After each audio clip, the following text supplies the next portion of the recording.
Lost Art of Fishing Stories, written by Andrew Cox. Get your copy today. Go to Amazon and search The Lost Art of Fishing Stories.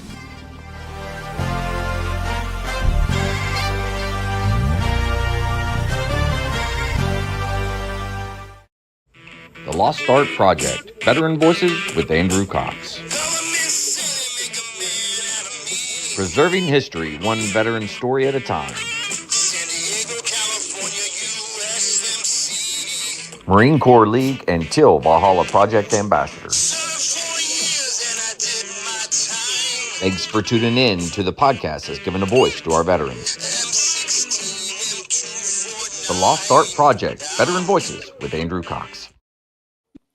Hello, my friends, and welcome back to the Lost Art Project, Veterans Voices. I'm your host, Andrew Cox, and today we're having a fireside chat, and we have a special guest and also some members of the crew. So, hey, we're going to have a good time. I don't know if you're going to have a good time, but I'm going to have a good time. Hopefully, you're going to have a good time with me.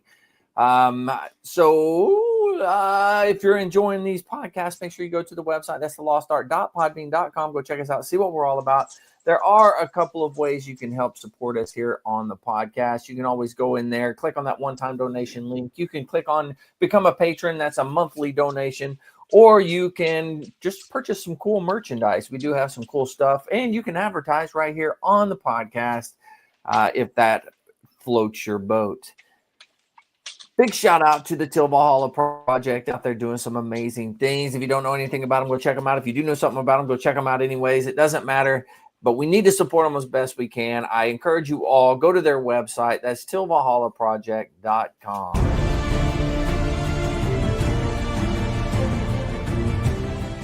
Are you a Marine veteran? Are you missing that bond you had on active duty?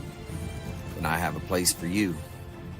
Join the only congressionally chartered Marine Corps Veteran Service Organization, the Marine Corps League.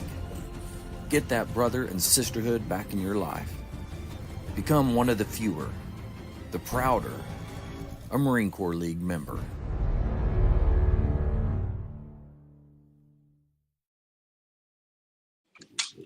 All right, here we are, man. I got our special guest. I also got one of the crew members here, Mike. We lost Mark a second ago, so I don't know what happened there. He'll probably jump back on here in a little bit. But, yeah, so Aaron Kershaw, well, how you been doing, man? I'm good. Can you hear me? Yeah, we got you. Yeah. All right. Good stuff. Hey, listen, AJ, thanks for having me. Mike, nice to meet you, buddy. Looking forward to our chat tonight. Absolutely. Yeah, man. It'll be good. Be a good time. I'm looking forward to it. Now, what part of the country are you in? I'm in Dutchess County, 90 minutes or so north of New York City. Oh, wow. Yeah, you got some really cool air up that way right about now, huh? Yeah, we do. Well, where are you guys located? So I have some relevance. I'm in Oklahoma, and Mike is where you at? I'm down here in Southwest Georgia. Yeah. All right. Oh, so this nice diverse area. Yeah. So we had some nice snow come through up here, and I'm fortunate I got a little bit of a lake out over here, so I got a really pretty view during the day. Nice. That's the way it should be. Carlos is he's one of my co-hosts whenever I do the Marine Corps League podcast episode, and he is from New York City as well. He's actually in the city somewhere, if I'm not mistaken, but up there in New York area. So I grew up right down at the Bronx border. Spent a lot of time in New York City. I just like the peaceful life these days. Yeah. I don't blame you. Yeah, I'm not a fan of cities myself, so I try to steer clear of them as best I can. But it doesn't always work out that way. So let me hit Mike real quick. Mike, how are you doing? How are things there? I'm doing good. Just working, trying to gear up for the holidays here, going into this month, and so we were talking about earlier, trying to get some Christmas lights up, but it ain't happening because of the weather right now. So. Yeah, I am behind. I'm not shimming a ladder in the rain and all that stuff. So yeah. I'm not that hardcore. you'd turn into something crazy. Dan Harrington, hello from balmy Minnesota. Woo, yeah. You know it's cold up there. Mm-hmm. Yeah, buddy. Well, shoot. That's the cold weather training mecca for American military. Yeah. That's a good place for it. Yeah, it gets cold there. Yeah. Well, Aaron, I'm excited to have you on here, man. I found you on TikTok, right? Isn't that where we Yes. met up? Yeah, No, that's right. I found you. I came, you were on my FYP page, and I liked what you had to say. I don't really pay a lot of attention. There's so much noise out there. Oh, yeah. But I appreciated what you had to say, and that's why I actually chimed in, which is something I really don't do as well. And then, we chatted, you invited me, and I'm happy to be here. Yeah. No, I'm excited. And you're an author, published author. You also founded, what is it, the Bright Path Academy, correct? Yes. Yeah. Well, everybody that comes on has to tell me a little bit about their history. So if you don't mind, let's hear a little bit about your history, like where you grew up, what drew you to military service, and then kind of walk us through your career. Oh, no worries. Listen, I'm an open book, right? So look, I'm in my mid-50s, so it puts me square in Gen X, right? So we grew up at a time when all of the volunteers for everything we did were veterans. Soccer, the Boys and Girls Club. That's where my story is. Not so much soccer, but the Boys and Girls Club. Yeah. And the volunteers there, the dads were veterans. Being part of, I became a Boy Scout, right? So it's that the way we all grew up kind of similar back in the day, right? And what I found is I'm going to the American Legion halls. I'm hearing the stories. They turned a roller skating group into a marching unit. Then we were trained by Marine Corps vets. So listen, let me tell you, at 12 years old, we had a broomstick put between our belt loops behind us, and we were taught how to walk in a straight line. Yeah. That's a good one. That's a good one to use too. Yeah, listen, it worked. We ended up, as the youth groups go in New York, we were first or second for a bunch of years. But the point is that we spent all this time before and after at the American Legion Hall. Yeah. I'm in high school. I'm a wrestler. I blew out my ankle, so I couldn't go off and follow up with it. But I could make my way to the service. Mm-hmm. And, what else was I going to do there? I mentioned the Marines who were there to train me. I couldn't go into anything else. Now, here's a funny backstory, right? My mother was a Cub Scout den mother. Okay. She had 7 boys. Okay. Out of those 7 boys, 4 Marines, 1 Air Force, and 2 civilians. No kidding. But those were also the same kids whose fathers were volunteers. So, but the whole thing of just coming out of the Scouts, and my mom, out of 7 kids, put out 4 Marines. That is awesome. Yeah. Wow. So that's, growing up I grew up in New Rochelle, New York, a suburb right outside of the Bronx in New York City.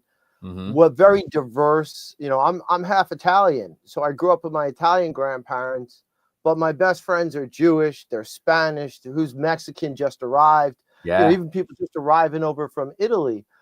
And so nationalism wasn't nationalism. It was just, I'm an American. This is what we do. Yeah. We're second generation people. So I grew up with that understanding. My grandparents came over in the 1920s, and, the other side of my family had been here hundreds of years. Right. Right. So for me, it was just wanting to make my own mark. And the Marine Corps is the place you become a man, and nobody can take that away from you. Yeah. That's a good point. Now, what year was it that when did you join the military or join the Marine Corps? I was in 89 to 92. Okay. Very nice.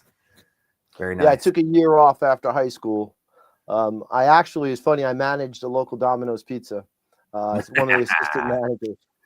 And the recruiter was like, dude, you cannot go from managing a business to the Marine Corps. It's like, they will crush you. So I worked in auto parts for a year, just to do nothing. I did nothing but smoke a lot of pot. I just hung out for a year. I was like, hell, I'm going in the Marine Corps. I may as well just have a good time. Yeah. Oh, it's great. That's wild. So you did a year of prep work. I mean, you knew you were going in. So were you in the delayed entry at that point? Yeah, so I was in the delayed entry program. I actually started that while I was still in high school. Oh, wow. I had an ankle problem, so the ankle acted up. I was in delayed entry for a year and a half before I ultimately went, because I had an injury, and then a lot of people, you deal with that introspectiveness. Wow, I have an out, and rather than going the out, I just became more in. And, nice. I healed up and I went to boot camp in December of '89, which was nice. I left right before Christmas, had Christmas in boot camp. Yeah, that's always fun. I loved Christmas and boot camp when I was a drill instructor. That was a good time. Oh, you were a drill instructor? Yeah. Holy shit. Christmas was fun. Christmas was real fun. Yeah, you would have loved guys like me whose moms were bakers and they loved to send boxes, even though they knew what would happen to me. Yeah, buddy. I love it. Yeah, that's good stuff. Yeah.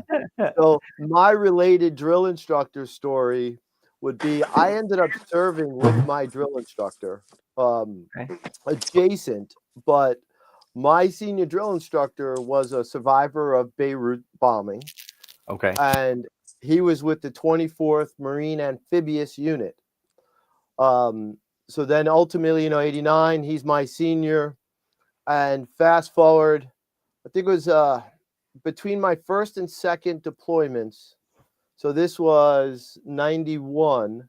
And it was in the best and worst possible way, because I ended up I went motor T. I ended up becoming part of the 24th Marine Expeditionary Unit. Yeah. That was 6 months out of boot camp. 6 months from joining the Marine Corps. I literally was with the MEU, and I spent 2 years with the MEU. And I'm in my truck, and we worked a lot with 2-8, 1-8, and the rest. And I worked with everybody. On this one occasion, I heard the voice, and it was, Kershaw, is that you?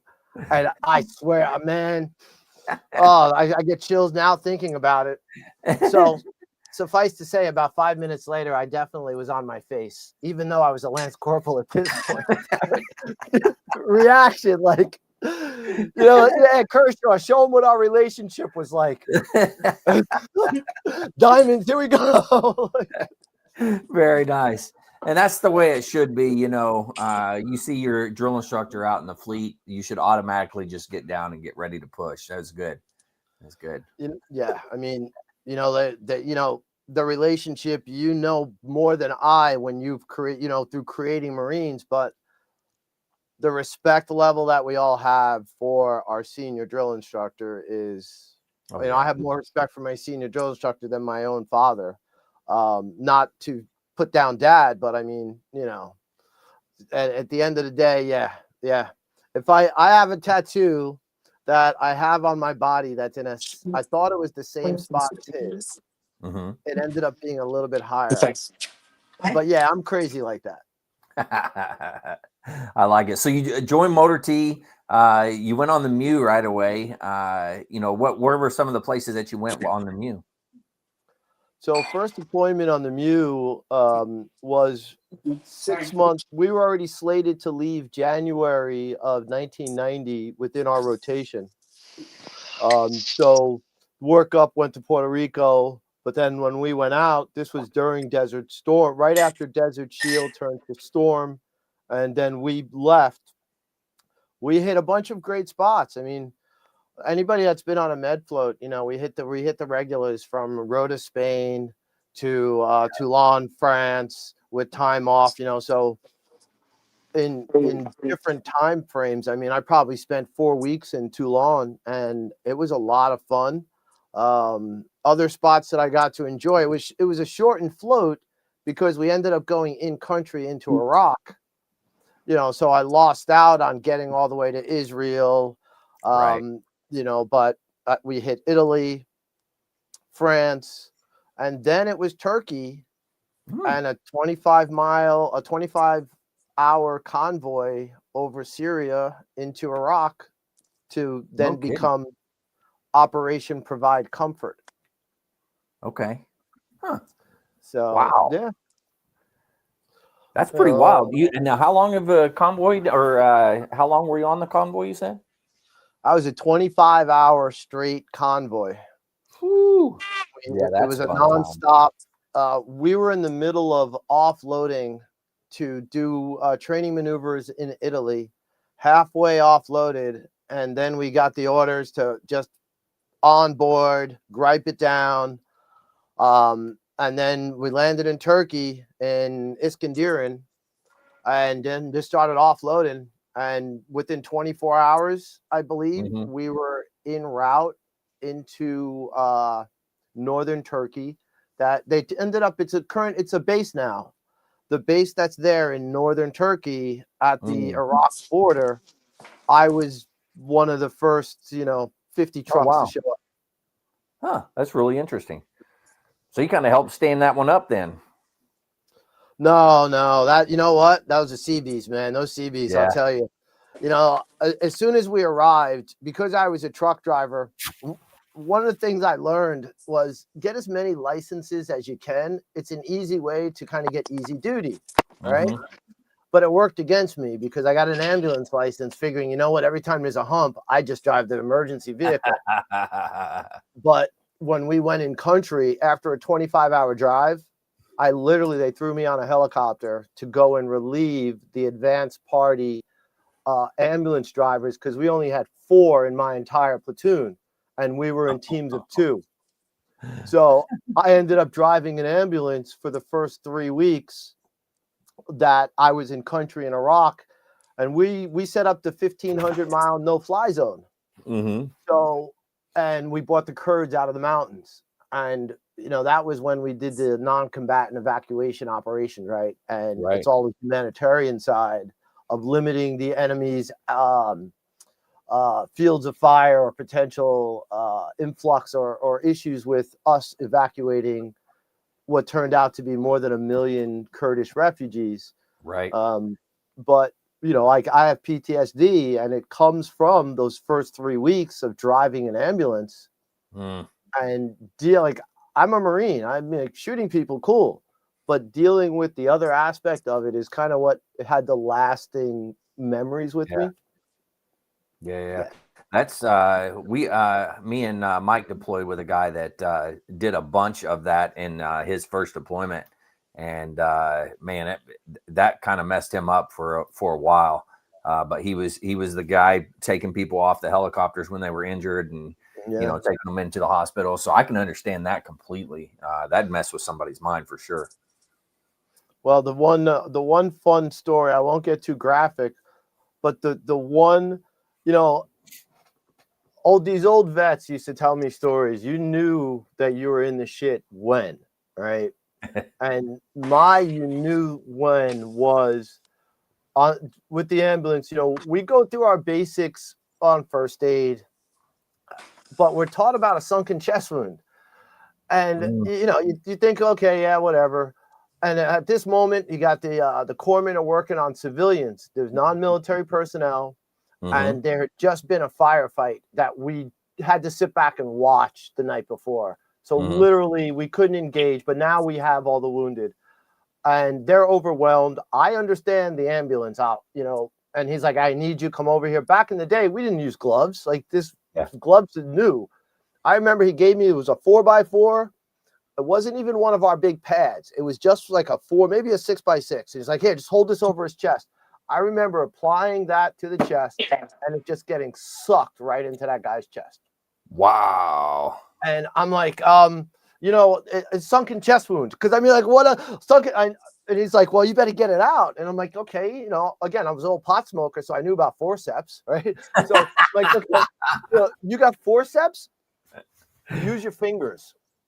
So it was the reached my fingers in, and that was the okay. Yep, you're in the shit now. Yeah.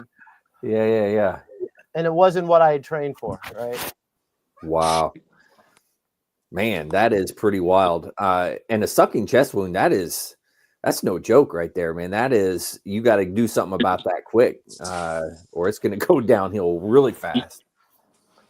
I have no other memories of that moment. Like, so I can't tell you what happened. Like, that's a trauma event in my brain, whether he lived, he died, or what have you. Mm-hmm. I don't know. Yeah, that was interesting. The stuff with the kids was, there's a whole lot of parts and aspects of war that, I feel for those 13 Marines that died a couple of years ago, because A, they were from my unit, and B, they did the job, the exact role that we did, the non-combatant evacuation operation. And it's the humanitarian side that really sits with us, because we're trained to deal with that. That's an enemy. I'm shooting when the time that I did get to engage, that never bothered me. It is what it is. And I was fortunate that nobody around me was injured or died, that I didn't have that to carry. Right. But I can say that the way my PTSD presents from that, it creates a more compassionate individual. And ultimately, that can't be a bad thing, right? That's an upside. Yeah, absolutely. I could definitely see that. Holy cow. Now, how long were you guys over there? So we spent about 4 months in country. About 4 months, maybe 5 in country. We ended up arriving back stateside in August. Our float ended up being 7.5 months. It was supposed to be 6. It ended up at 7.5 months. But what was really distinct about my career was that 3 months later, they sent us back out again. No kidding. Yes. So normal float rotation, you're home for 18 months. And we were told, so we what I was told is we redefined what the Marine Expeditionary Units were capable of, because of the how we, apparently 30 something days, self-sustained, blah, blah, blah, blah, blah. Like, we blew all that out the water. And I don't know what it was, but ultimately we were back underway in November of that year. Wow. On another 6-month deployment. And so, it was the same MEU, correct? The same MEU, but we swapped out battalions though. So we had a fresh battalion, half of our unit, half of our unit. So I was with my direct unit was the Marine Service Support Group. We're in French Creek. Yeah. Half of that unit was swapped out with new people that had zero training to go through learning what it's like to be in an actual, a special operations capable MEU. That so much pressure was put on those second floaters that, like, I got caught up repainting every vehicle that we had in that 90 days, right? It was absolutely insane. But most of the guys that I know, we all suffer from a heavy amount of PTSD because we never got to decompress. They sent us right back. And on that second float, I ended up, I only made it halfway through. I took I was medevac back here to the States, which, the slowest medevac in history of 14 days, but it was a lot of fun. It was nothing major. 14-day medevac. Very nice. It was great. I had more fun and saw, because they took us to naval bases to pick up people. That's what it was. It's like they just had to keep picking people up, and then you leave out of Rota, Spain. But we started in Germany, and that's where I was in the hospital. I was there at the hospital in Germany, right? But it was Yeah, the whole thing was an interesting experience. We ended up in parts of Africa on the second time out, and my injuries are not combat directly related. Yeah. My knees were just completely shot, and and then there was I got into a fight, so that was the other part of it. And what was good is I have to say, Clinton came in and he was downsizing, and the Mew wants you to be 110%. Yeah. And I had a problem with a staff sergeant from my first float that he was just upset that I got to be in country more because of licensing, and look, I do what I do, whatever it is. And he held this grudge with me. So he basically pushed me to either, we'd gone on a 5-mile boots and ukes, and I made it back, but my knees were trashed, and I switched out my post for a sitting post. Mm-hmm. He didn't like that. He said, "You have to stand your standing post." I'm like, I'm not trying to get my 4 hours off. I'm just taking, the dude's going to switch out post with me so I could sit. Yeah. And he pushed it up the chain of command, and they gave me a choice: either suck it up or go home. Okay, Wow. well, this is little over 3 months into my second float. I'm at like 13 months of sea duty within 16 months, right? Yeah. On 2 separate floats. And, so okay, see you later. And I came back to the States, and that the 14 days was interesting. But when I got back to the States, my med board was 3 months. I was shocked. I was actually in the middle of rebuilding my 67 Chevelle, and I'm out of the Marine Corps. And so my time in the Marine Corps was exactly 2 years and 6 months to the day. Wow. No kidding. That's pretty wild. And it was from, what were the dates again that you joined and got out? December 89 to May 1992. Okay. And Mark, when did you where were you at during that time frame? I was in 3-1. 3-1. Yep. Yeah. Right on. Then what about you, AJ? I was in 89. I was still a twinkle. No, I'm just kidding. I'm not that young. No, 89. I was in junior high, I guess. All right. Maybe. Mike? Well, I graduated high school in 92 and went into the Marine Corps in August of 92. So 89, I guess that would have made me, a freshman? Yeah, that sounds Something right. like that, a sophomore. I don't know. Yeah, so my second wife was in 6th grade. That's about where I was, I think, sixth grade. Yeah. Which is where I met my wife. Was 6th grade in the hallway, and I came home and told my mom I met a girl, and I'm going to marry that girl someday. And eventually, I hounded her enough that she gave in. So. See, that's a beautiful story. That's the American dream right there. Oh man. And she's, we're coming up on 30 years. Next year will be 30 years worth of marriage. So pretty crazy. Bless. Yeah. Now Mark's been married quite a bit longer than that. How long have you been married, Mark? 36 years plus. 36. Wow. Yeah. Wow. I met my wife when I was a drill instructor the first time in 1987. And she's been with me, 25 years with me, and eight deployments. 8 of those, 8 of my 9 deployments.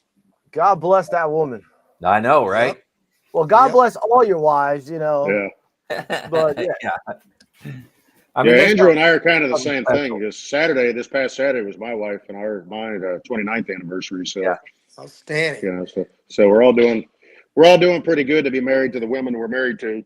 Yeah. Because if it wasn't for them, we wouldn't be here. So That's a good point. I give you guys credit for that, right? So there's a guy that I was close with when I was in. He was this guy Kern, and I always called him a lifer. I'm like, yeah, you're gonna be a lifer. You're gonna be a lifer.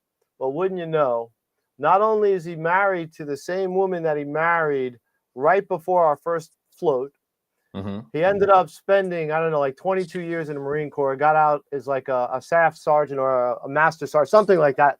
And I was just like, I called it back then, but I'm so proud that I served with somebody who went on to stay in the Marine Corps. Yeah. And I have that story to tell, right? Yeah, absolutely. Yeah, that's really cool, man. Well, now once you got out, what was your, like, what did you end up doing, and like, what was your path? So when I got out of the Marine Corps, you know, with my skill set being driving a truck and knowing how to operate a machine gun and, you know, field of fire, and not being able to join the police force because my mother was a police dispatcher.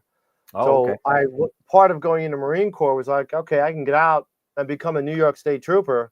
You know, I'm 5'11". Back then, they still had that whole height thing going on. I'm like, okay, that'll look good. That'll be a good look. There's my life right there. But getting out, having knee issues, back issues, ultimately, you know, going into police force wasn't an option. Right. So I leaned back on the truck driving side. Gotcha. And, you know, us Marines, we like to drink, right? And drinking, we get bored at certain places. So, you know, growing up, there was a guy that owned a couple of tow trucks in our neighborhood. He had some great Harleys. You know, we used to like go and talk to him. A friend of mine drove one of his trucks. So I'd go home on leave. I'd go hang out in this guy's tow truck and, you know, do whatever. But I'm hanging out in this bar I never hung out in before. And this guy walks in. He's like, oh, I hear you just got out of Marine Corps, blah, blah, blah. And we're shooting the shit. And he's like, yo, so you were a trucker. That was like a record driver. And I'm like, kind of, yeah. You know, he offered for me. He's like, I'm looking for somebody to manage my trucks. I'm like, I can't do it, blah, blah, blah. Aaron, I've known you. I've heard good things. Are you up for it? All right. Yes. 3 weeks later, I made him an offer to just lease the business from him. And, you know, he let me do that. And that started my whole business career with driving tow trucks. And I loved it, right? You know, cash business. I'm doing my own thing. And, you know, it was kind of like the Wild West back in the 90s in New York, in the Bronx. We're just going from the slings to the lifts back then. So it's it was total cowboy, and it fit my personality, right? So I did that for a few years, and the times were changing. Everybody started leasing cars back in the mid 90s. Yeah. So ultimately he sold the company out from under me, but he did it in a great way because he started with just he gave me a pile of cash. And he's like, you know, well, I have a job for you and here. Okay, so I did what any good Marine would do is I got shit-faced. I invested it in something that's currently legal. And I then developed a way that I could sit at home and teach myself about this www thing, that AOL in my two fingers, because I could talk to women, right? And I'm doing that. And that ultimately led me to my next career, that was web development. Nice. And so, you know, one opportunity, a pile of cash, a whole lot of shrubs led me to working in New York City as a web developer for a website that became about.com. You know, and I did that for a few years. Ultimately, when the .com bubble burst, that was that. You know, they had offered me a VP position, but mentally, I'm 8 years out of being in the Marine Corps, and I was a blue collar guy. I don't know how to like. I watch these people in the. That's just not me. And ultimately, I couldn't even get a job back in that field because I didn't have a degree.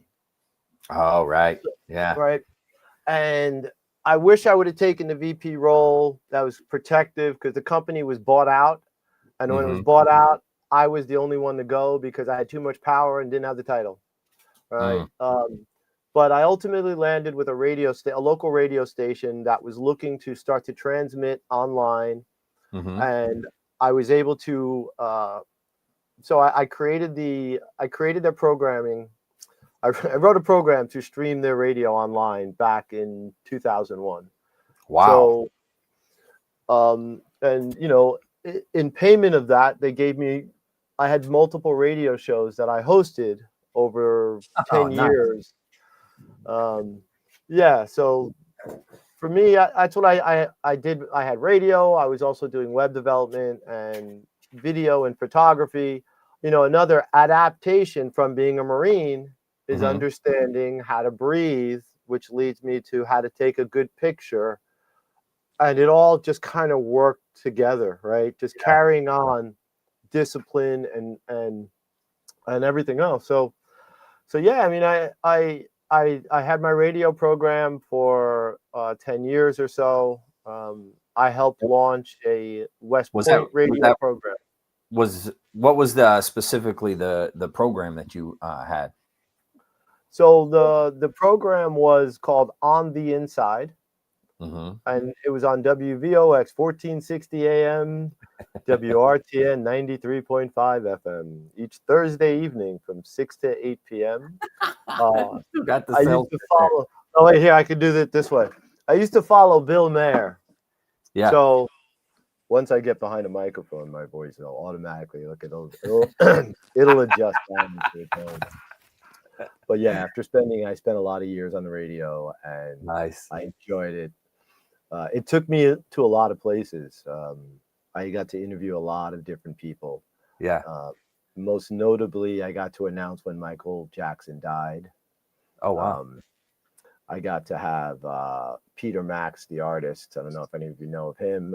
Mark, you should know of him. He's the designer of the Beatles album. He designed a couple of the Beatles albums. That's Peter Max. But and I'm only going by age, Mark. I'm just jabbing you. Right? So, but yeah, so being on the radio was great, and my PTSD had started creeping in my life. Let me get away from this. Then let my voice get back to normal over here.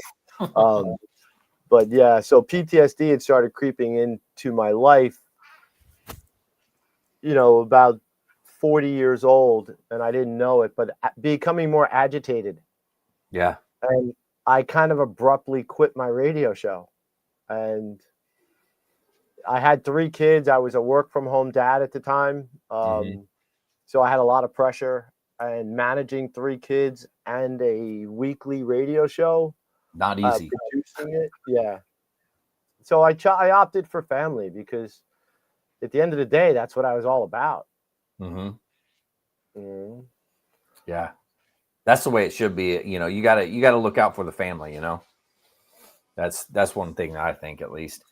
Now at that point, you just you basically were doing your computer work and stuff from home.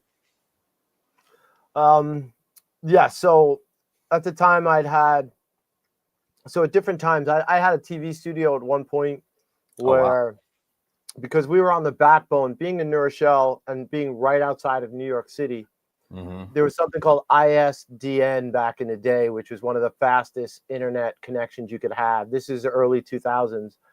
And a lot of politicians didn't necessarily want to travel into New York City. And once I realized that, I was in video, I had the radio connections.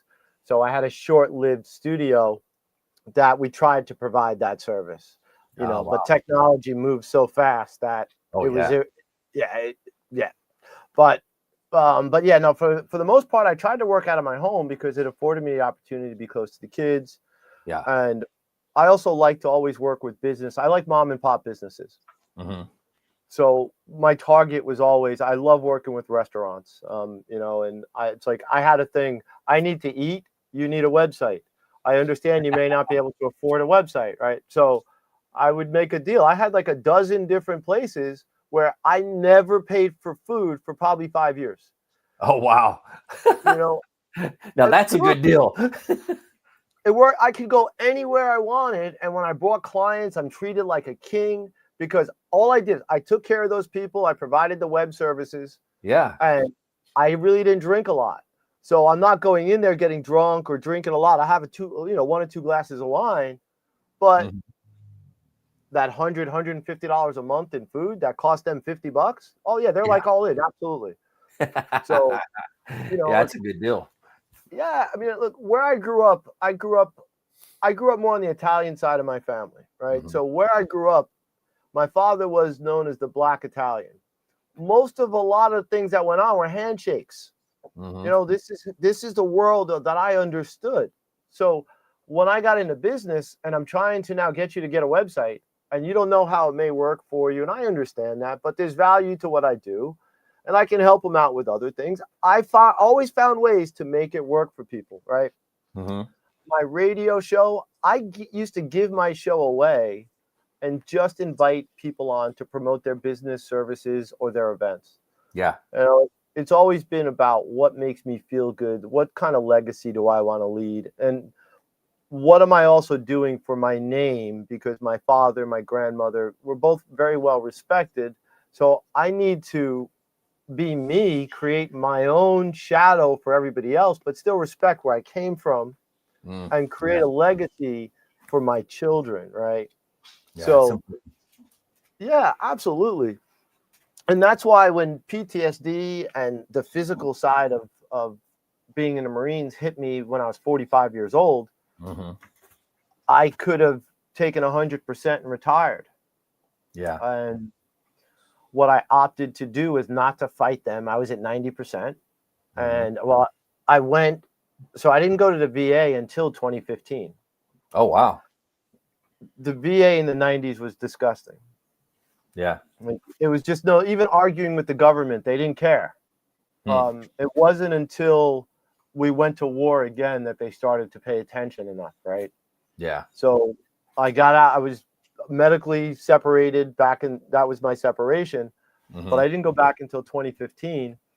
I went in, I got 40%, went in again, then I got another 50 on top of it. You know, it's easy, everything's documented. But I opted to go to the vocational rehabilitation route and go into college. Okay. Yeah, I mean, matched to my career, that's what stopped me from working in the .coms and elevating Yeah. myself, right? That Mhm. stupid piece of paper. Or so I thought it was, a stupid piece of paper. You know, what I learned is that in college, you're exposed to so many different courses that, you know, for the most part, you can choose. And it made me think differently. But more importantly, it started teaching me about finances, Mhm. things that I didn't really understand. Because at the end of the day, if we can pay our bills and we got money left over, that's our budget. That's the way most people live, right? Yeah. And then it starts, then you have your child, or then you have a girlfriend who's like, hey, I want to go on a vacation. And you're like, all right, I got to save for that. And then you're like, how Yeah. do I save? I'm going to put $20 away a week.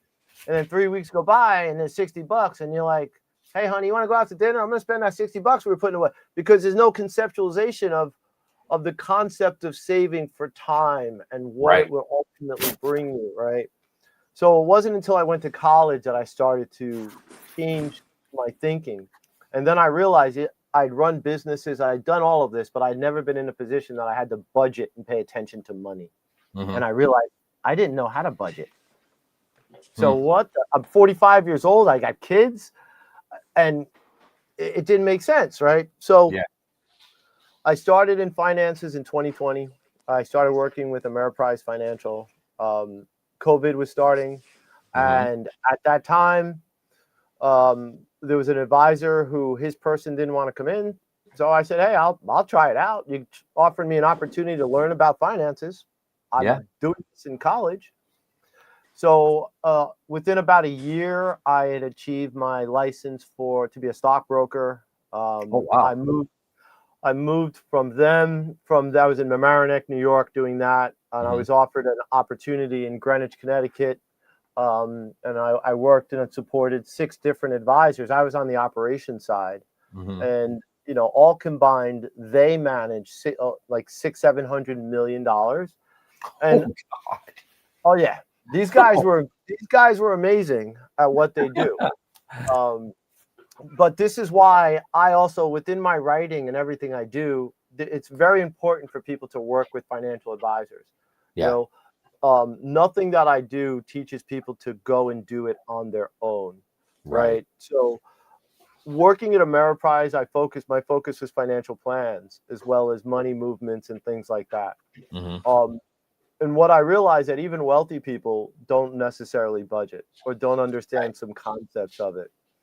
But while I was going through my deficiencies and my issues, there was nothing there out there. The VA did not have anything to teach me about my finances. They started a program a couple of years ago that there's these consultants.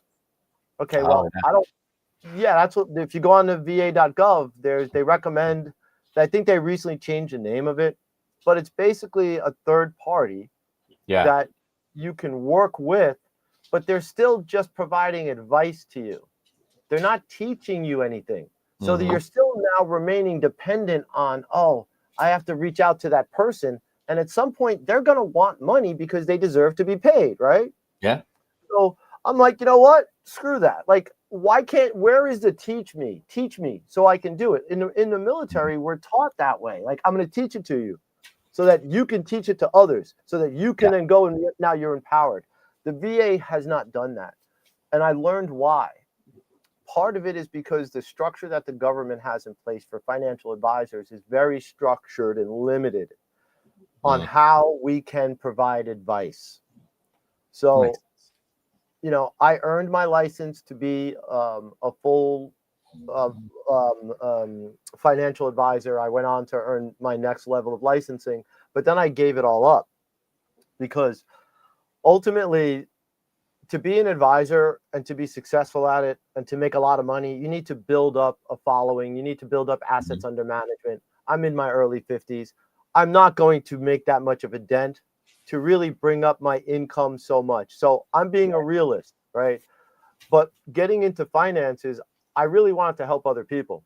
And there's no veteran sitting with us. To sit with an advisor, unless you're a journeyman, a teacher, a police officer, a fireman, where you're in a doctor, career trajectory, you need assets to sit with them, right? But if you're in one of those trajectories, you could sit with them at 25, 26, 27, because you know where your money's coming from steady, and we can plan for what you're going to do with it, right? Makes sense. But for everybody else, they can't. So then I started with, what am I going to do now? How am I going to make a difference? So I started writing financial books, and I started with a easy money adventure book that's written. Everything I write is based on my upbringing. Okay. All the advice we all get is like from an uncle, from an aunt, from a cousin.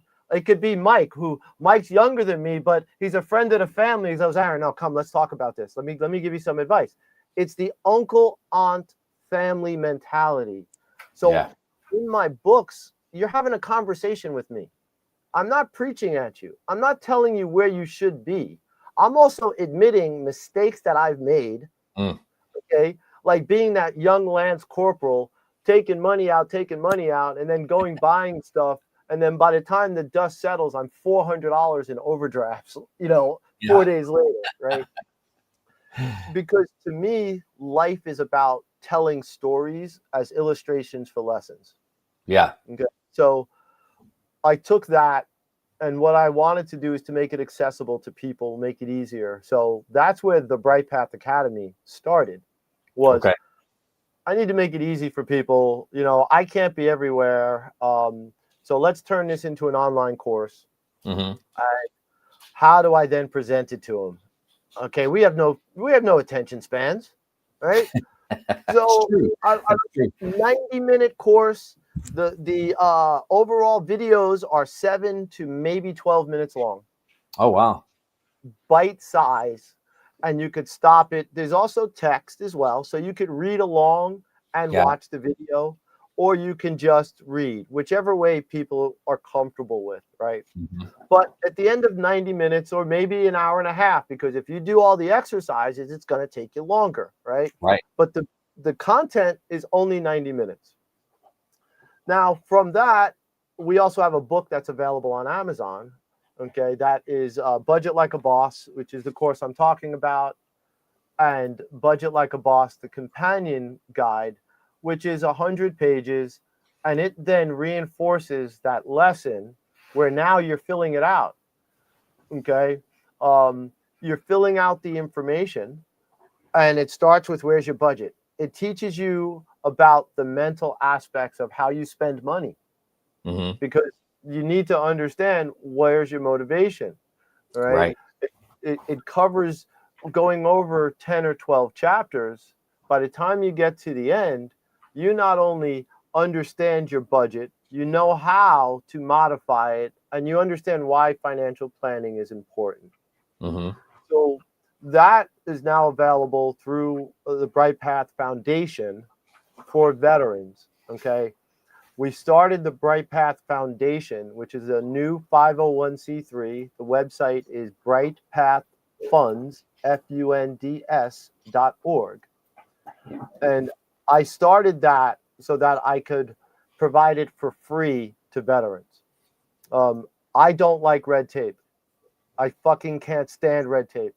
There's too much to fill this out, talk to this guy, or the rest that I just can't deal with.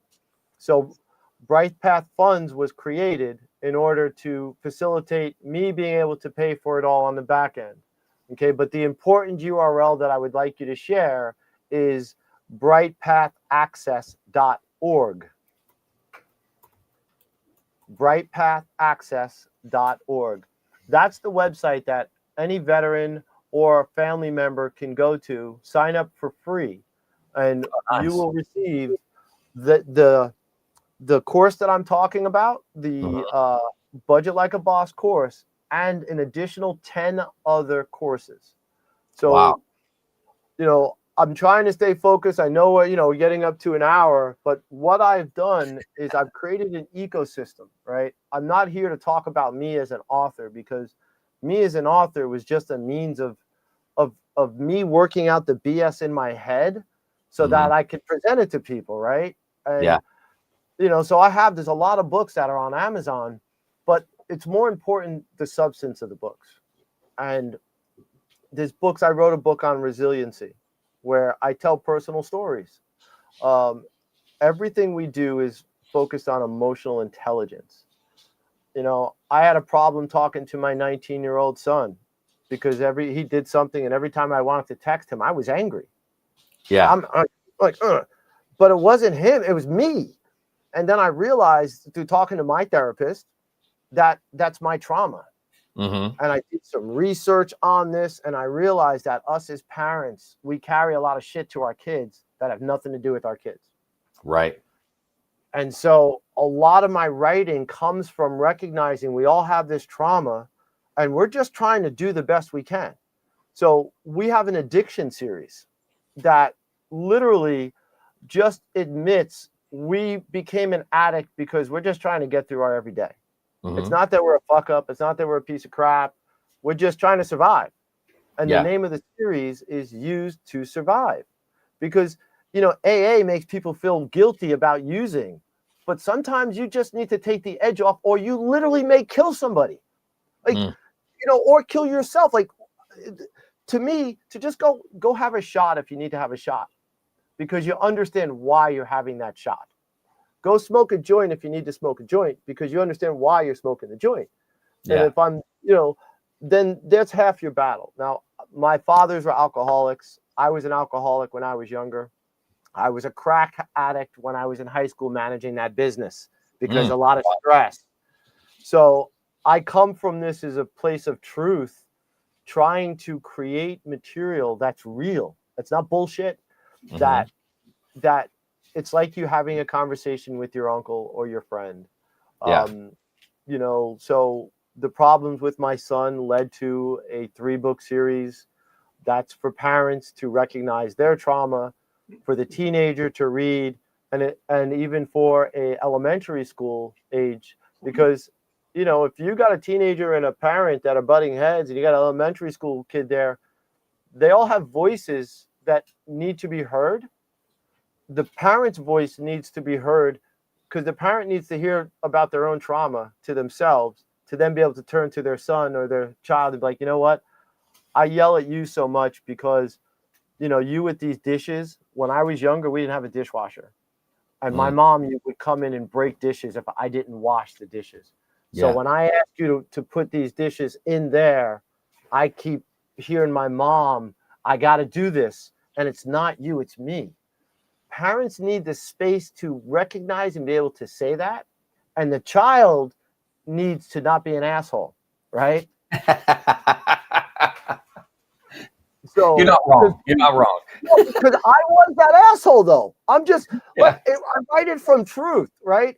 So that's why I'm like, how do I get my son to listen to me? So that's why it's a 15 chapter journey, but it fits right into counseling. So Okay. if they're already going to therapy, the therapist can say, okay, you're going to read chapter 1. We're going to talk about how you both felt about chapter 1. Mm-hmm. It opens up conversations. Yeah. That's really what social emotional learning is about, is creating a comfortable enough environment within yourself so that you can interact with the world around you Mm-hmm. and see it for what it is, not for what our trauma reads it to be. Okay. I like that. Now, and where can people find this book? Or you said a series of books, correct? Yes. So everything that I have is on Amazon. If they just search my name, Aaron B. Kershaw, or Uncle Aaron on Amazon, they'll find my books. Through the Bright Path Academy, they'll also find my books. I really want people to more so find the Academy because it's an inexpensive way to get access to these resources. Mm-hmm. I had to write the books because you need proof of concept, right? You need to have something physical. I never want to be somebody that just creates something and you can't physically hold it, right? Yeah. Yeah. You know, Makes sense. I want it to, you need the book, right? And then in what we've done, the budgeting book, it's also in Spanish. Oh, nice. So Yeah. I'm creating an ecosystem that allows people to go and learn it online. Mm-hmm. If they want to go buy the book, go buy the book.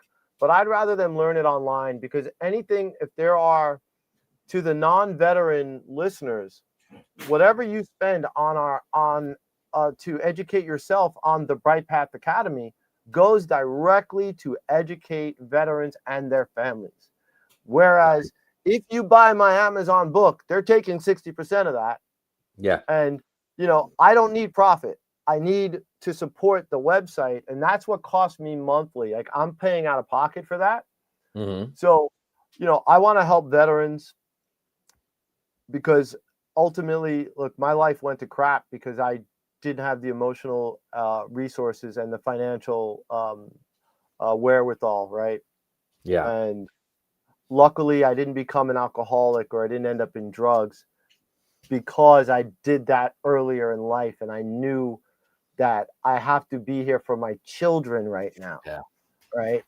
And so the only way that I figured to do that was through understanding myself better. Mm-hmm.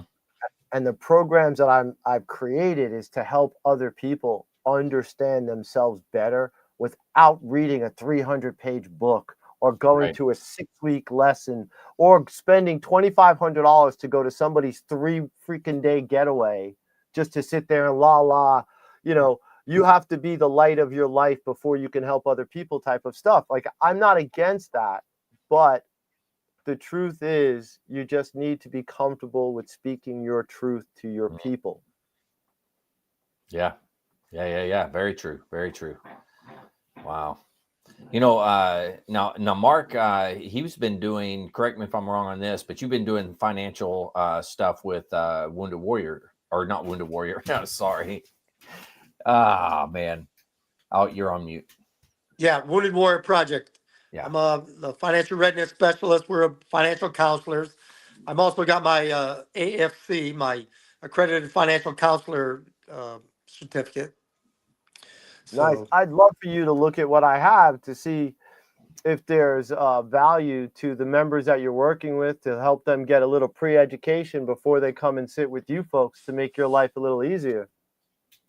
yeah, definitely. Would definitely Yeah. like to take a look at it. Yeah, that'd be good. Anything that can help those veterans out, during their time of need, because it happens. I mean, it happens all the time. And I'm sure Mark, you can talk to that quite a bit. Yeah, But I mean, it's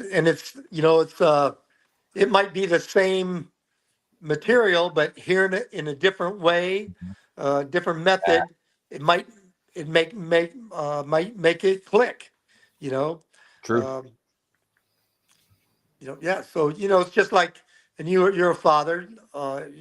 You're telling your kids something, and you're giving them the straight advice about how it should be done, and they don't listen to you. But like I said, your uncle, your brother, someone else, their uncle tells them the exact same thing, and then it's like, oh wow, that's a great idea.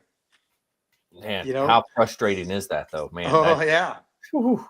So here's the truth on why that exists and what could change. It's about the stories we tell with the lesson, right? As parents, we're too protective. We don't necessarily want to be so open with them that they can hold it against us, use it against us.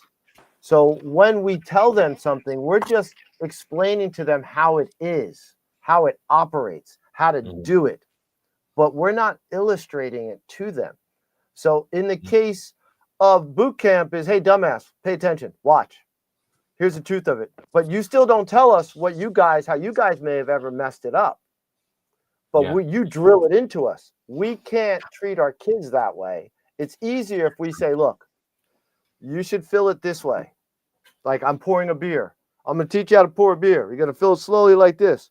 But why? Why? Because if you don't, it's going to bubble all over. Trust me, back in the day, let me tell you something. I did it like this, and it ends up going all over the place.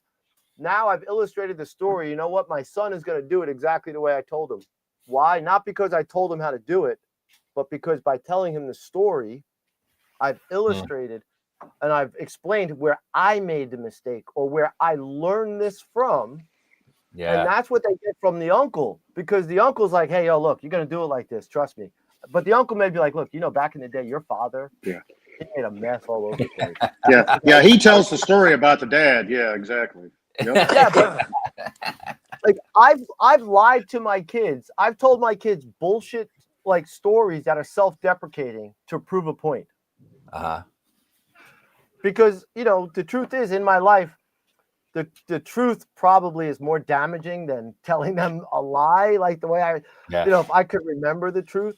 But the point is that I firmly believe that the way to teach is through stories. It's happened this way for thousands, tens of thousands of years. And we've gotten away from it in a lot of teaching because teachers cannot tell stories as a method of teaching in public schools. Okay, they can't tell their own personal stories, right? So in all of my books, we provide that, right? But as parents, we need to just embrace telling our story to our kids. Telling your story is important, man. That's why this podcast exists is, hey, we want to hear the story. We're going to document it for future generations. That way they have it. So, I'm really happy to be part of this. I feel like my story needs to be documented, not because it's about me, but because it's the veteran experience of being able to utilize systems that are in place within the VA, taking advantage of vocational rehabilitation, taking advantage of opportunities that presented to me to then better myself and turn it into creation of resources. And I know it's in most of our veteran hearts that we just want to help others, right? So my story, to me, I just wanted to inspire others because it's in all of us to do exactly the same type of thing that I'm doing, right? Like it's just help others with your truth. And that's why AA worked so well for a lot of people, because it was based on a lot of the storytelling, right? Yeah. And going off of that type of model, and plus I love telling stories. You guys could tell I could talk. There's nothing wrong with that. There's nothing wrong. You got to have stories. That's what keeps the world going around, in my opinion. So, and it's okay to exaggerate a little bit from time to time. I almost all of my stories, I exaggerate something, You know, I got to make it more interesting. So. Yeah, well, fortunately, like I have a lot of different stories to tell because, I was a professional photographer for 20 years, and man, I'm not shy, so I've gotten pictures with everybody. I've pissed people off, where I was not hired back again, and I didn't give a shit. That's where the Marine in me. I'm like, you act like an asshole to me, I'm gonna act like an asshole back to you, but in a funny way, like not a disrespectful way, but like Michael Strahan I don't like him so much, but I did get to meet President Clinton, Oh, that's and cool. yeah, that was interesting because he put his arm on my shoulder, and I was introduced to him as a U.S. Marine, and he's like, "When did you?" He asked me when I served, and I told him. He's like, "What unit were you with?" And I'm like, "The first unit you deployed as president." And he was like, 24th Marine Expeditionary. I was shocked that he remembered that. Yes, that's pretty awesome. And so he stood there. We talked for 5 minutes. Now, I have my camera. I'm there to cover the event. Yeah. And so he had his arm on my shoulder, and then he starts to talk to other people, and just turned slightly. He spoke to 3 other people before he removed his hand off my shoulder. It was interesting. And then, more so, I had a beer with Hillary later on during that night, where she invited me to sit with her. That's cool. Yeah. Wow. And that was 9 days after she lost the 2016 election. Oh, no kidding. Yeah. Dang. She was a little bitter at that point in time. No, she wants to drink. I mean, not that it's a bad thing. Like she can't. I remember they came in, they tried to give them champagne. They both of them, they put the champagne. I got to give her credit. There's a local brewery in New York called Yonkers Brewery. Okay. Got to give a shout out to Yonkers Brewery. Got to go check them out. Great brews, right? But I actually have a picture on my Instagram of Hillary holding the beer with the Yonkers Brewery logo. I made her pose for that. I took 4 photos. Yeah. Like I took it. I was like, no, wait, do it again. Do it again. Do it again before I got that photo. And she was great. But I'm not shy. Like once you find out I'm a Marine, like I got some jokes. I'm like, you know what? Can you do me a favor? Can you just hold that? I'm like, people have been talking about you. Like, you guys are champagne drinkers. You're over here drinking beer. She's like, I prefer beer. I was like, can I take a picture of you with that? And she's like, this. Yeah. That's awesome. So it was a lot of fun. Yeah. Man, that's cool stuff. Well, shoot. Aaron, thanks for coming on and telling a little bit about yourself and about what you got going on. I mean, I've had a good time. I don't know about everybody else, but I've had fun. So it's good stuff. I can't wait to go on the website, check everything out. Again, I'll pull that up. Hold on. For the veterans out there, you can go to brightpathaccess.org. You'll be able to sign up and everything that way, correct? Correct. And then you can also, for everybody, brightpathfunds.org. If you go to that website, you can also find out about his books. Those types of things. That's the website. So that's the foundation website. Oh, that's more about the foundation website. Yeah, they'll find my books. I'm not so much worried about the whole books. I really want veterans to get what they need. Bright Path Funds, for those who want to support our organization, they can donate through that. But Bright Path Access is really what we're looking to push to get veterans some social emotional learning, as well as financial literacy. Right on. I like it, man. Well, hey, Aaron, toward the end of these things, what we always do is what I call words of wisdom. And we kind of go around and pick your brain a little bit and have you tell your words of wisdom. Mark always goes last. Mark is, retired sergeant major, been around the block for like 30, 40 years, something. I don't know. He's been in for a long time. He's got a lot of wisdom. So he always comes up with the zingers at the end. So I always let him go last. But we'll hit Mike first, and then we'll go to you if that's all right, Aaron. Oh, absolutely. I definitely could not follow Sergeant Major. So Trust me, he'll make sure you know. I He'll make sure you know that you can't follow him too. Yeah, yeah, yeah, yeah. had Yeah, to he's always resist that urge to go like this. I love it. All right, Mike, what do you got for us? All right, I got this one. No matter how many mistakes you make or how slow you progress, you are still way ahead of everyone who wasn't actually trying. Ooh, yeah, that is good. I like that. I like that a lot. All right, Aaron, what do you got for us, man?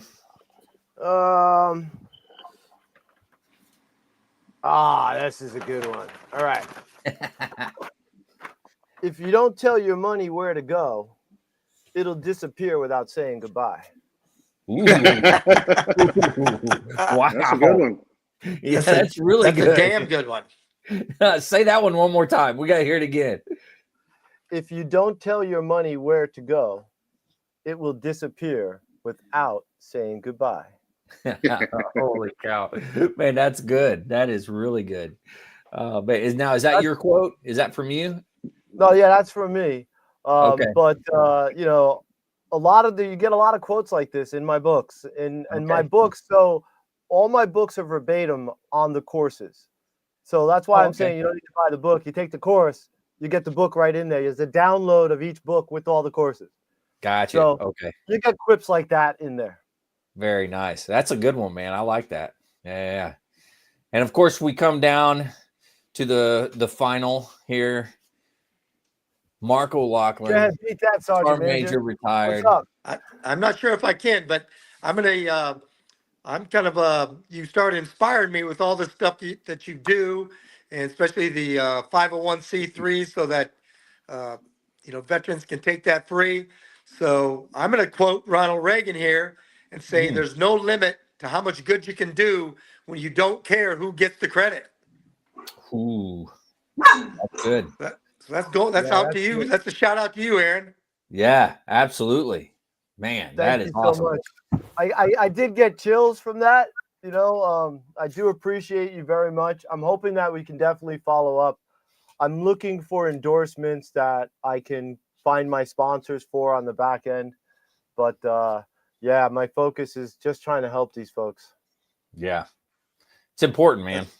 Yep, it's great because, like I said, we got the Wounded Warrior Project. We got our criteria that we have to, closely go by, not set in stone, but if it's another tool in the tool bag that we can offer them, all more power to them. Mm-hmm. Absolutely. We also have the power to take any of your material and turn it into online courses as well. So that's where I'm looking to become the educational resource for organizations like that. Because if you have like 3 or 4 books that you're like, it's a workshop and you're like, oh, we'd love to have this offered online. Well, you give them to me, you give me a couple of weeks, they'll be online courses with video. That's wow.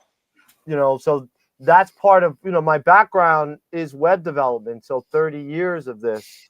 And I have this online academy that I pay for every month to keep it up there, but I can have another 100 online courses. Wow. So, through that academy.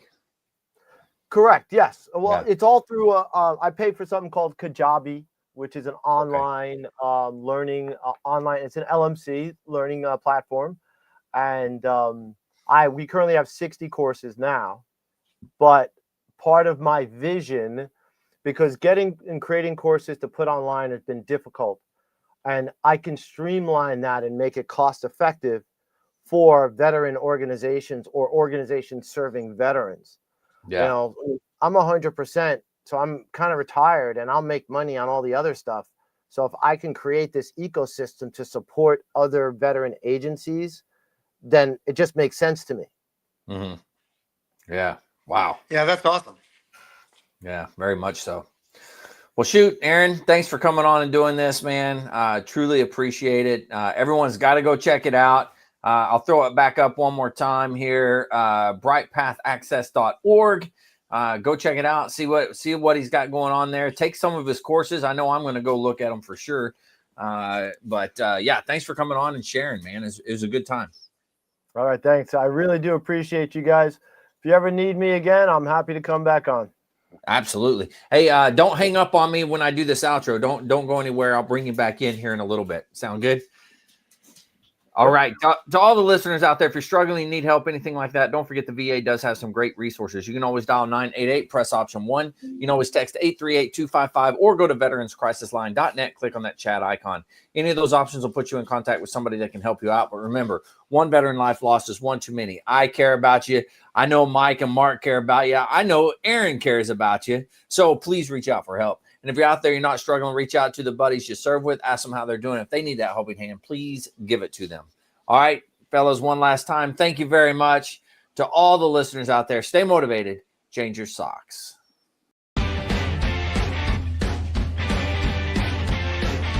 No more 22. Honor the journey and finish the fight.